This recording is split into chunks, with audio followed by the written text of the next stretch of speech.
My name is Sabon Iqbal. Well, I'm going to start off with a story about my friend being cyberbullied. It started when he joined a football team, and everybody thought he wasn't strong enough to play, so he would get teased about that. And in school one day, he was almost in tears, and I asked him what was wrong. He told me, I can't tell you, ask someone else. I could tell that his pain was really much because he couldn't even tell me. So I went to someone else that was really close to him, and they told me he was being cyberbullied. And I realized that was horrible because in class, I realized he wasn't able to concentrate as well. A few weeks later, we got our report cards, and he got really sad and angry because his grades were low. And I concluded that that probably happened to him because he couldn't concentrate in class. That's horrible, and I think we should change that. My second story is a personal story.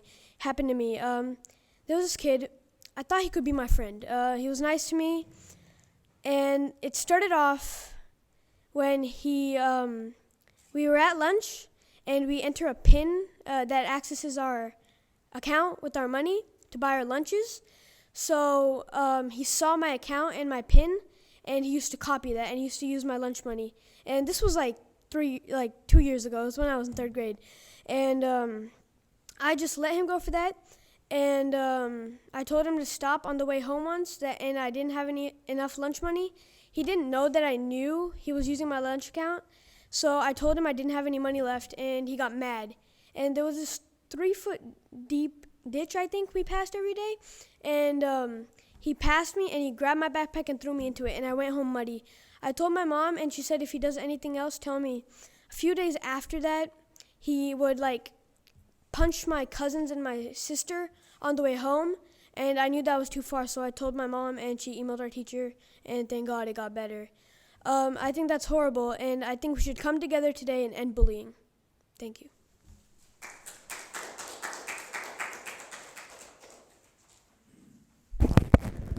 Thank you so much.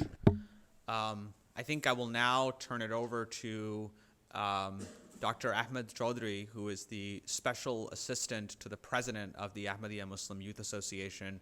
He is here today basically representing the president, quarterbacking this event, and I think he'll share some remarks with us now.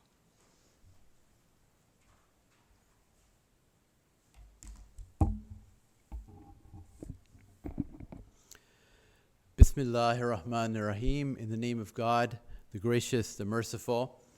I'd like to start off by thanking Representative Honda for taking a leadership position on this very important matter of bullying in schools. I also would like to thank everyone else who attended for joining us to learn about this most important issue. Bullying is an age-old problem faced by youngsters and adults. And there is no age limit to the harmful effects that it can have, both on the physical being, but more importantly, on the emotional being of a person. We all know what bullying is, and indeed, many of us have experienced it firsthand. And the effects of bullying last far longer than the few seconds of a taunt, or the moment that you get punched, or even the day that you're isolated. The emotional toll lingers and gnaws on a child's self-confidence, affects their academics, lowers their self-esteem. The problem is very real, as you just heard from our youngster here.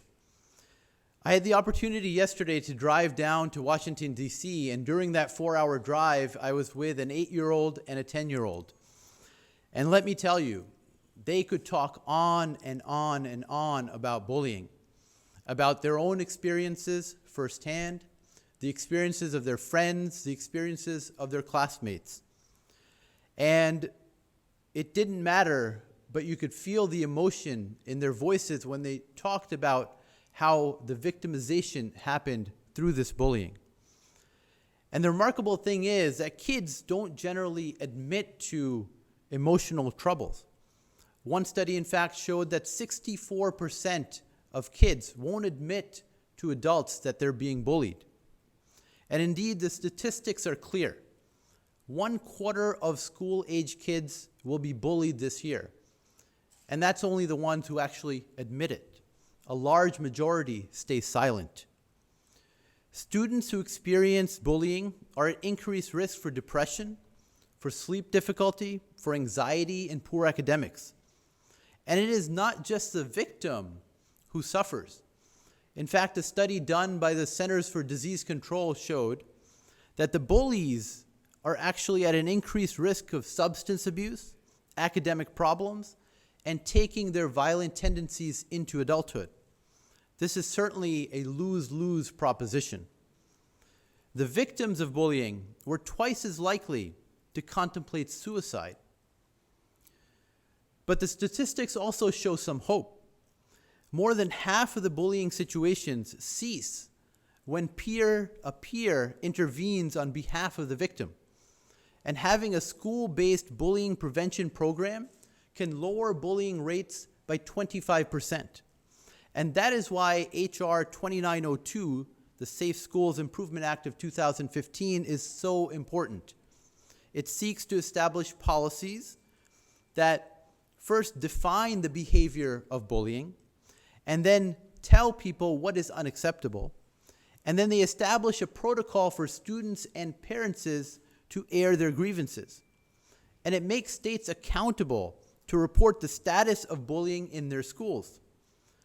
So while the images of bullying certainly invoke sadness and even anger, the images that I saw earlier today of 140 members of the boys division of the Ahmadiyya Muslim Youth Association walking around Capitol Hill, not just for themselves, but for all those kids who are victimized by bullying, these are the images which are inspiring. They may not have a perfect understanding of the law or know the intricacies of getting such a bill passed, but they know that something needs to be done about bullying. The boys division of the Ahmadiyya Muslim Youth Association, as you heard, are kids from the ages of 7 to 15, and it's an organization that's been around since 1969 in this country, and it focuses on the moral and spiritual development of the youth. It has over 70 chapters across America, and it inculcates the values of service into its members, whether it's helping with food drives, blood drives, or getting supplies, school supplies for the needy. Putting one's brother or sister in front of oneself is the ideal that they strive for. And this is precisely what Islam teaches. When we look at the history of Islam, we see that the Prophet Muhammad, peace be upon him, was being bullied right from the beginning of his ministry. We read in the Quran that he was mocked at, called a madman, spoken of as the worst of people, and even physically assaulted. His response was one of patience and not retaliating in a similar behavior. We read repeatedly in the Quran about the non-physical aspects of bullying. It states, "Let not some people mock others, for they may be better than themselves, nor let women mock other women who may be better than themselves. And do not slander yourself, nor revile by offensive nicknames." In fact, the Islamic teaching strictly prohibits bullying. And these teachings apply not just to children, but to adults as well, because we see that bullying has no age limit.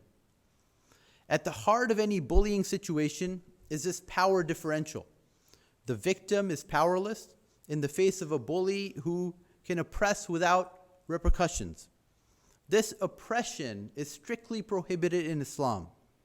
We read in the Quran, Allah commands justice, good conduct, and kindness towards kin, and He forbids immorality, bad conduct, and oppression. I would like to conclude with that bullying requires three different entities: the bully, the victim, and the audience.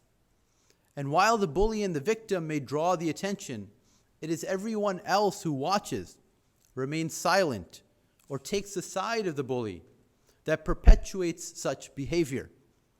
The boys of the Ahmadiyya Muslim Youth Association are learning today that being a quiet bystander while oppression takes place before you is not acceptable, that they must speak up whether it is in the halls of Congress or in the halls of their own schools. As one of the young boys that I traveled with yesterday stated, when I asked him, what makes you stand up to a bully? What makes you take the side of a victim? He said very simply, that is the Islamic thing to do. And I would take it one step further, that is a Christian, Jewish, Hindu, Islamic, and every other faith tradition's thing to do.